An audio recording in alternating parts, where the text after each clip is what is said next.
திமுக கொஞ்சம் வழி விடுங்க. வாங்க தீவிர ஆதரவாளர். வாங்க வாங்க வாங்க தீவிர ஆதரவாளர் திமுகவோட இணைந்திருக்காரு. அதிமுக வழிநடத்த ஆள் இல்லைன்னு சொல்லி தான் இணைந்திருக்கிறாரு. உங்களுக்கு சட்ட ரீதியா ரொம்ப துணையா இருந்தாரு. வாங்க வாங்க வாங்க வாங்க. வைத்தியலிங்கம் அதே போல இன்னும் பருவ உங்களுடைய தரப்பு உள்ள இருக்கவங்க எல்லாமே திமுக இணைய போதாக ஒரு தகவல் சொல்றாங்க.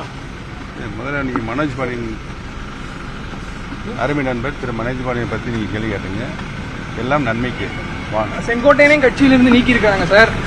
உங்களை எல்லாம் சந்திச்சு பேசினதுனாலதான் நீக்கினதா சொல்லி எடப்பாடி சொல்லியிருக்காரு. கட்சிக்கு துரோகம் விளைவித்தர செங்கோட்டையன் சேர்ந்துட்டாரு அப்படின்னு சொல்லி எடப்பாடி பழனிசாமி நீக்கி இருக்கிறாரு. அருமை அண்ணன் கொஞ்சம் டவுன் பண்ணுங்க, நாங்களே பிடிச்சிடுறோம். திரு செங்கோட்டையன் அவர்கள் விளக்கியது அதிகாரத்தின் உச்ச நிலை. இது அழிவுக்குத்தான் வழிவகுக்கும் என்பதை தெரிவித்துக் கொள்கிறேன். சார், வைத்தியலிங்கம் உங்களுடைய ஆதரவாளர் வைத்தியலிங்கமும் திமுக கட்சிக்காக உழைத்திருந்தா மக்கள் பாராட்டுவாங்க. ஆனா அவங்க கட்சிக்காக உழைக்கல.